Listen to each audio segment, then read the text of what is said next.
Hello everyone, welcome to another episode of The Growth Switch with me, Cyril. This being episode 8 for 2023. If you've missed out on the episodes for this year and all the other episodes we've done since episode 1, we have more than 50 episodes that we've done so far in these online masterclasses. You can go to YouTube, The Growth Switch, or you can go to the website cyrilmadiba.com, go to the Growth Switch tab, and you can find them there. Really insights to help you on your journey as you look to live your purpose, execute on your life goals, and attain the vision that you set out for your life. Right? You are at a certain point in your journey right now, and our 50 episodes collectively in there, you can find nuggets that you can utilize in your journey.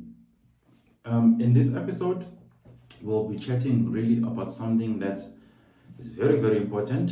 I know I always say something is important. I guess it is, otherwise we wouldn't be talking about it. Something really important is,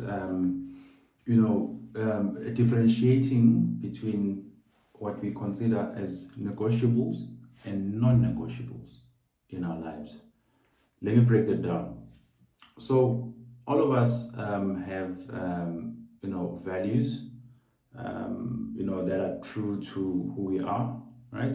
Those values we've accumulated them over our lifetime through various means. Some of them naturally due to your personality, you have certain values, like if you're an introvert, or an extrovert, if you're more an extrovert, you probably like out people, like engaging with people, like people to engage back. When you're an introvert, you probably not much of a, you are not less likely to initiate that engagement, but you will speak to people if they engage you, and maybe you become comfortable with them, So certain values and traits and things that we pick up.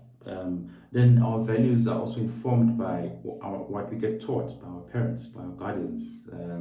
Society that we live in sometimes can influence our values. So then we start to have this value system, where there's things that we consider so important, so core to who we are, that we are not willing to negotiate on those. Then there's things that we say, okay, maybe we could compromise there, relax those a little bit. For example, for me, respecting others, is really important to me. So when I meet others, I treat them with respect, and I expect the same, in return. All right. So really, people that come across as rude and know-it-all and condescending, and really are not. There are people who really, when it comes to my values, that goes against my values. I believe you should treat everyone with respect. Again, it's how I've been raised. It's my personality, that really informs that. And for you also, you must also, understand what are your negotiables when it comes to values and what are your non-negotiables, right? These things go as far as, I'll make an example, the partner that you have in your life, whether you're married or not yet, what are some of the negotiables or non-negotiables that you had to consider before going to a relationship with that person, right?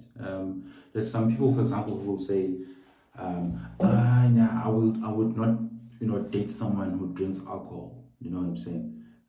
Because they don't drink alcohol, and maybe again, those values are informed by whatever it is, and they are not willing to compromise when it comes to that. Whatever partner they get needs to be someone who does not drink alcohol, and that really becomes a non-negotiable for them.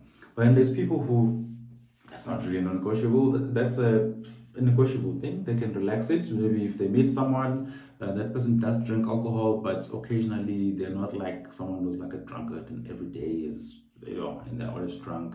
Then they're willing to, relax that and compromise on that. So I'm making some examples here, really loosely, like some easy examples, but I'm hoping that this kind of helps to lend the message home, right? Some people, for example, when they join a new company, they might have non-negotiables, or not even when they join, when they're looking for a company to join, they might have like non-negotiables in terms of values. For example, they might look at, that particular company culture.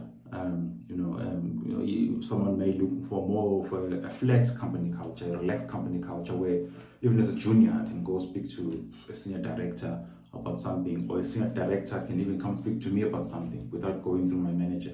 And that might be something that someone values, that having access to people, and in that sense. Some people might be more, people who like hierarchy, that, okay, so, I'm the boss, and you don't speak to my boss without speaking to me, you must come through me.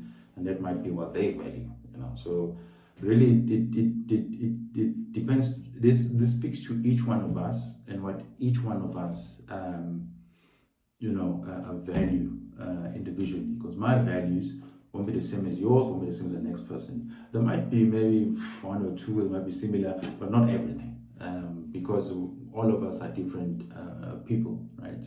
For us to have similar values, we should basically be, everything should be the same. Where you're born, where your parents were, where you raised, how you were raised, the society you were raised in. Even then you might still find differences, because really we're all different people at the end of the day. But yeah, I'm hoping this is useful, because then what happens is, if you start to treat your non-negotiables as negotiables, you'll find yourself in a space where you've compromised on a lot of things that you actually did not want to compromise on. And then you find that you're mostly, unsatisfied on a number of things. For example, you didn't want to date someone who drinks alcohol, now that someone drinks alcohol.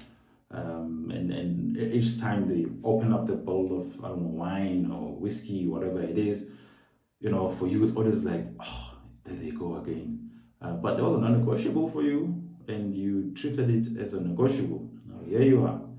You join a company that's really strict on hierarchy, and you are someone who prefers a flat structure, you prefer to engage with everyone.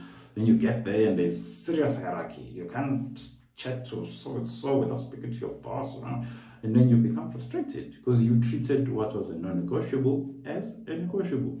So really, that's all this boils down to. Because if you know the difference and which is which, really you can start to build a life where you know what you're compromising on and what you're not. And with time, people come to expect it as well, particularly your family, your friends. They know that, okay, if we come to you and, I don't know, we're going to go to a party here, you are unlikely to come, because maybe at that point you are serious in your studies, or you're focusing on your career or your partner or whatever it is. People then start to understand what's negotiable and non-negotiable for you. So yeah, let's leave it there. If you found it to be useful in any way, you can share it with others, and also follow us on our various social media pages, where we tend to share bits and pieces of other information there. And yeah, remember your negotiables and non-negotiables, understand the difference between the two, and make sure that you're applying them in your day-to-day life as much as possible.